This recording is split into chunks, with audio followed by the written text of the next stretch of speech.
Cuando las personas van a una congregación con un edificio suntuoso y que además de ello muy cómodo y se grita sin decirlo a voz en cuello sobre las finanzas y sumado a eso se congregan en esa comunidad 2 o 10 personas muy populares, quizás en los deportes, en los negocios, en la política, pues quienes van allí terminan pensando, esta debe ser una buena iglesia y con el respaldo de Dios, porque vaya y usted mire las facilidades con las que cuentan.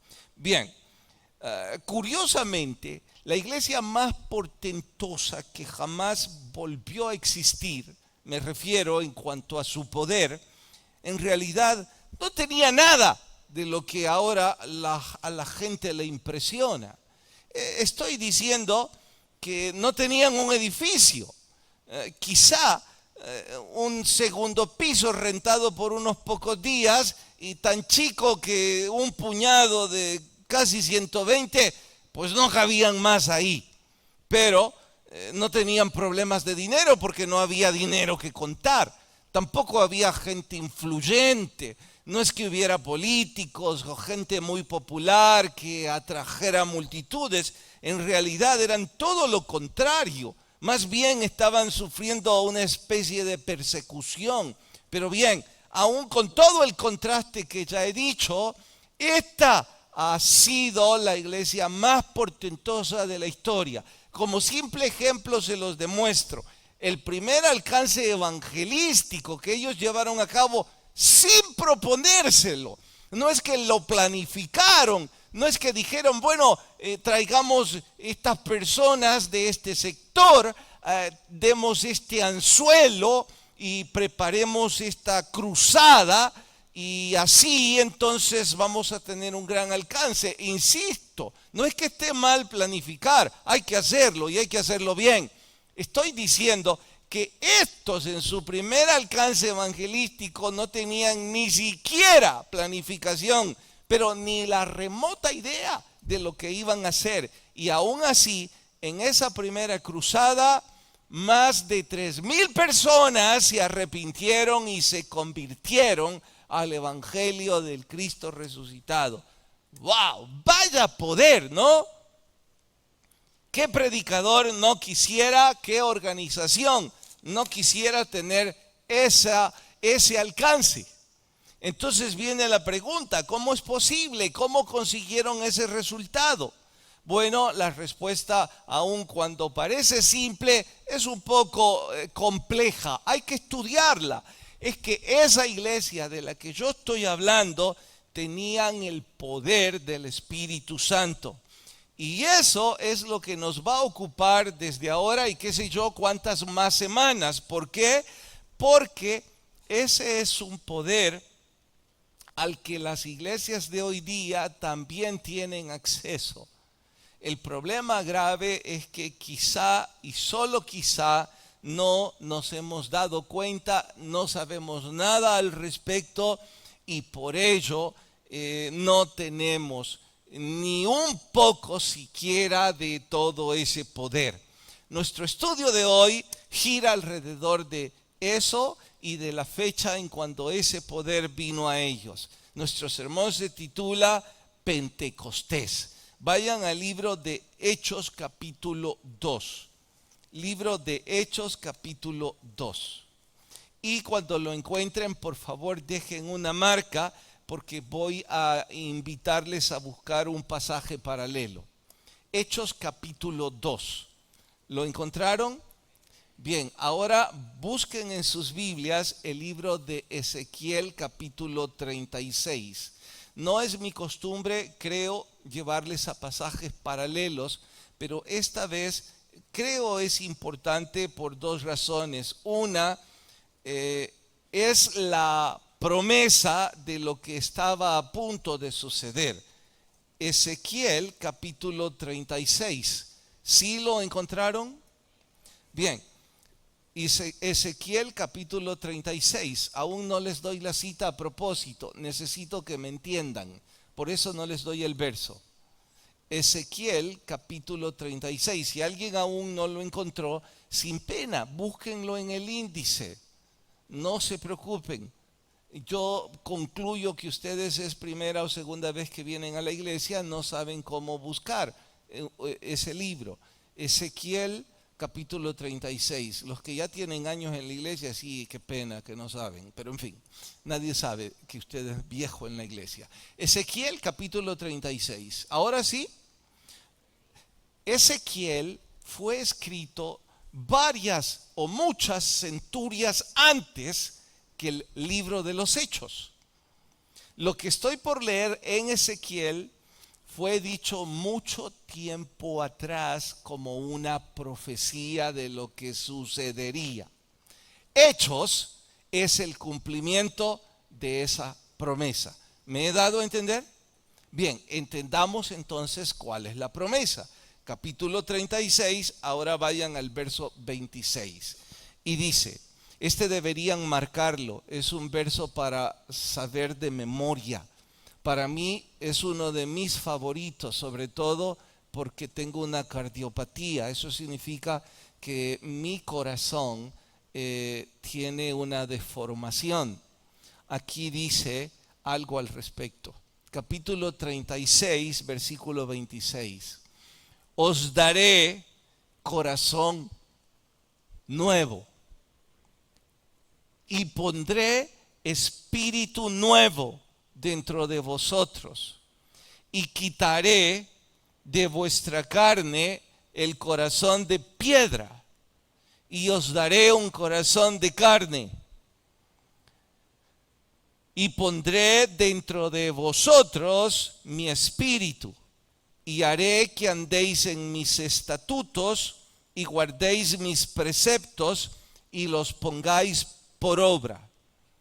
Habitaréis en la tierra que di a vuestros padres y vosotros me seréis por pueblo y yo seré a vosotros por Dios. Esta profecía, esta promesa, muchos años después se cumplió en Hechos capítulo 2. Vamos al verso 1. Cuando llegó el día de Pentecostés, estaban todos unánimes, juntos. Paréntesis, estar junto no es estar unánime. No voy a profundizar, pero no está de más que usted de forma acuciosa más tarde revise. Usted puede estar junto a su esposa, pero terriblemente distanciados. Estos estaban unánimes, juntos. Y de repente vino un estruendo del cielo como un viento recio que soplaba y llenó toda la casa donde estaban sentados y se les aparecieron lenguas repartidas como de fuego, asentándose cada una sobre ellos. Y fueron todos llenos del Espíritu Santo y comenzaron a hablar en otras lenguas según el Espíritu les daba que hablasen.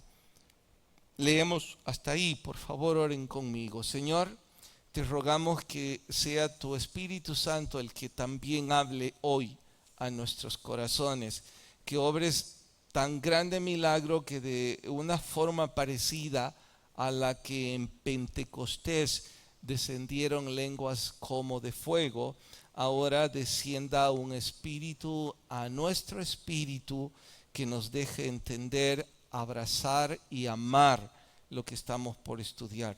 Te lo suplicamos en el nombre de Jesús, nuestro Salvador. Amén. Es punto de honor para asimilar mejor este tema, tener un marco teórico antiguo testamentario. Voy a retroceder rápidamente porque el tiempo es mi enemigo, como siempre, pero hoy más. Voy a retroceder casi de forma superficial a crear una especie de antecedente. En Levíticos capítulo 23, no lo busquen, están las fiestas anuales, fiestas que Dios ordenó a Moisés, su pueblo debía celebrar. Cada año estas fiestas debían celebrarse. por dos razones, porque todas tenían una razón espiritual muy significativo para el pueblo de ese momento. Pero la segunda y todavía más importante es que esas fiestas eran un bosquejo del advenimiento del Cristo, del Mesías príncipe. Así es que, recalco, las fiestas tenían significado para el Antiguo Testamento, pero también para el Nuevo. Veamos lo que significaban tres de ellas para ese pueblo. La primera es la Pascua. No voy a profundizar, dije que casi superficialmente. De todos, espero es conocido porque las películas de Moisés las pusieron de moda. La Pascua, cuando debían sacrificar un cordero para que éste sustituía su culpa y el ángel de la muerte pasaba del arco. Así es que ellos una vez al año debían comer ese cordero asado y conmemorar la Pascua, el día en que Dios libró al pueblo de la esclavitud egipcia, cada año. Luego debían celebrar la fiesta de las primicias. Israel para ese entonces era un pueblo evidentemente agrícola.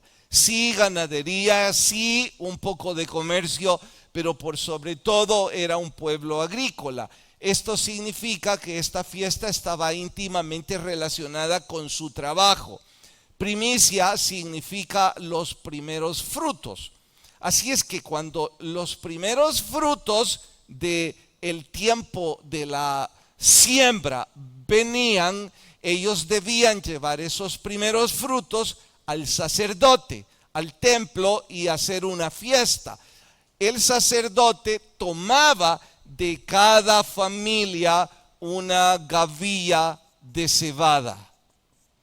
Esto significa, en nuestro simple español, que el sacerdote tomaba de cada familia un manojo de cereal en representación del corazón agradecido por esos primeros frutos, pero también era la antesala de la fiesta 3, no en orden cronológico, solo estoy poniendo las fiestas que nos atañen al estudio de hoy. Son 7, pero hoy 3.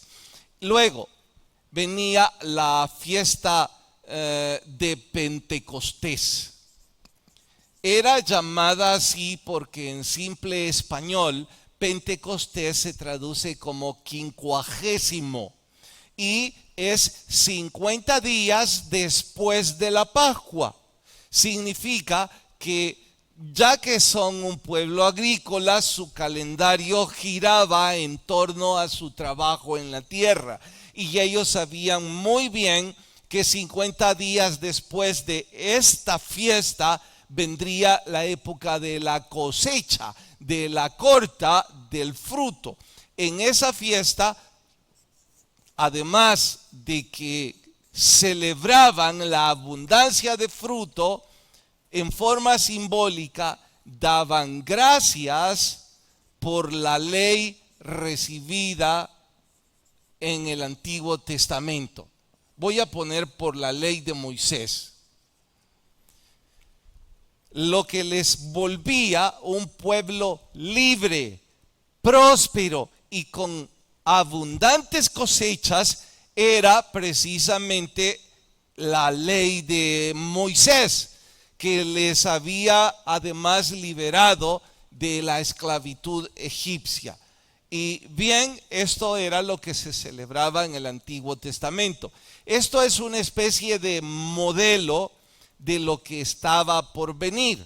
Digo, este es un bosquejo de la vida del Mesías príncipe. ¿De qué está hablando, pastor? Vean ahora cómo se correlaciona para la profecía. Esta Pascua del Cordero sin mancha simboliza y es en el Nuevo Testamento, ¿cuál fiesta? ¿qué evento se celebra que sustituye la Pascua del Antiguo Testamento? La muerte de Cristo en la cruz. Él es el Cordero sin mancha. Él es el Cordero Pascual. Después de que Cristo murió, no hubo más sacrificio, porque Él fue el sacrificio perfecto. Él es la Pascua, nuestro Señor, nuestro sustituto. ¿Me estoy dando a entender? ¿Me estoy dando a entender? Bien. Luego, ¿cuál evento dirían ustedes que representa esta gavilla o este manojo de cereal?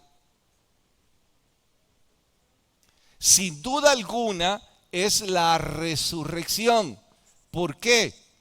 Porque dice el Nuevo Testamento que el Señor Jesucristo es la primicia de la resurrección. Nadie había llegado al cielo, sino hasta después de la resurrección de Cristo. Él se presentó ante el Dios Padre como las primicias. Y luego venía Pentecostés. 50 días después de la cruz venía la fiesta de Pentecostés. Significa entonces que el tema que hoy estamos empezando a estudiar sucedió 50 días después. Ya entendimos qué significa la Pascua, qué significaba la fiesta de las primicias. Ahora viene la pregunta: ¿y qué entonces significaba la fiesta de Pentecostés o la del 50º día? ¿Qué es lo que estaba sucediendo? Bueno, hay mucho en historia al respecto, pero ahora voy a tener que saltarla. Quizá en media semana, ruego a Dios, pongan lo mejor de su parte para venir. El tema del Espíritu Santo es algo que no deberían dejar pasar, no deberían relegarlo. Debido al tiempo, ahora voy a pasar a algunas características específicas de lo que sucedió. En cuanto a esto, el Espíritu Santo vino. Y esto de vino hace una diferencia con el Antiguo Testamento. Dirán algunos: oiga, predicador, no hay mayor diferencia. En el Antiguo Testamento ya había actividad del Espíritu Santo. Cierto. Génesis 1:1, es decir, desde el principio aparece el Espíritu Santo. En el principio el Espíritu de Dios se movía. Luego aparece en Jueces, aparece en Samuel y qué sé yo, en cuántas citas más. Entonces, ¿cuál es la relevancia o la diferencia? Mucha. Es que en el Antiguo Testamento, aquí, el Espíritu Santo venía de forma temporal, muy temporal. Pero aquí, en el Nuevo Testamento, el Espíritu Santo vino de forma permanente. No se fue más, sino que, atentos, después de la muerte de Cristo, después de su resurrección, 50 días después de esto, la promesa dada en Ezequiel fue cumplida. Voy a quitarles el corazón de piedra y les voy a poner un corazón de carne. Y en ese corazón de carne voy a poner mi espíritu en ustedes. ¿Por qué estoy señalando aquí? Porque van a deducir. Y al poner mi espíritu dentro de ustedes, voy a poner mis leyes en sus corazones. Ustedes no tendrán que leerlas en la ley de Moisés. Ustedes tendrán en su corazón el deseo de cumplir mis mandamientos y mis estatutos, porque su nuevo corazón será un corazón de carne con la llenura del Espíritu Santo. Bien, eso es lo que estaba sucediendo en Pentecostés, y sucedieron muchas cosas más hermosas en media semana. Por hoy voy a resaltar habían allí en Jerusalén miles de judíos dispersos por Asia y Europa y África. Los judíos han sufrido dispersión 100 veces. Para ese momento habían por todo el imperio romano. Pero cada vez que se celebraban estas fiestas, ellos venían especialmente a la de la Pascua o a la de Pentecostés, por ser emblemáticas para ellos. Venían de todos los rincones del mundo conocido.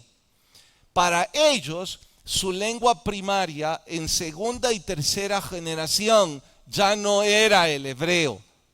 Seguramente sabían hebreo porque eran enseñados en sus casas. Pero para esa segunda y tercera o más generaciones, su primera lengua era el lugar donde vivían o donde quizá habían nacido, porque eran segunda y tercera generación. Así es que ellos hablaban en latín, ellos hablaban en persa, ellos hablaban en griego, ellos hablaban en qué sé yo cuántos idiomas para ese entonces. Pero estaban aquí, en Jerusalén, celebrando la fiesta de Pentecostés. Miles allí. Cuando de pronto en un segundo piso se escuchó un fuerte viento. Y esa historia tengo que narrarla con más tiempo. Pero allí fue donde el Espíritu Santo inundó esa habitación y los que estaban ahí fueron llenos del Espíritu Santo. Eso significa que los que estaban ahí, el Espíritu Santo vino, arrancó el corazón de piedra y les puso un nuevo corazón, y el Espíritu que vino a ellos posó permanentemente en ellos y les dio un poder humanamente inexplicable. Tan grande poder que el mal hablado de Pedro, que el cobarde de Pedro, estoy diciendo su vocabulario sucio y ahora me refiero a que no tuvo el valor de dar fe a esa mujer allí en la fogata que él era seguidor de Cristo. Este Pedro, transformado con el poder del Espíritu, salió de ese segundo piso. Me imagino que debió ser alto porque era el lugar perfecto para un púlpito. Las personas estaban abajo y las personas estaban murmurando allí diciendo: eso es una borrachera, esa gente están ebrios, oigan ese ruido. Pedro, con coraje, con poder, empezó el primer alcance evangelístico. Predicó y dijo: no, señores, aquí no hay nadie borracho, son las 9 de la mañana. Lo que ha sucedido es algo diferente. Y les dijo, pero de forma simultánea, ese poder hizo que los 120 salieran de las espaldas de Pedro, bajaran del aposento y se intercomunicaran con la multitud. Y es como un clic. El poder del Espíritu le hizo saber al que podía ahora hablar en latín. Él habla latín. Le hizo saber al que hablaba en persa: ve y háblale en persa. Los 120 estaban predicando en medio de la multitud, en el idioma de la multitud. Cuando terminó este alcance, 3,000 personas se habían convertido. ¡Cuánto poder! El Espíritu Santo entonces no viene para que nos jactemos de nuestros dones, cualesquiera sean. El Espíritu Santo ha sido dado a la iglesia de Cristo para que la iglesia de Cristo sea un fiel testigo de Cristo. Y pregunto si usted y yo estamos haciendo ese trabajo.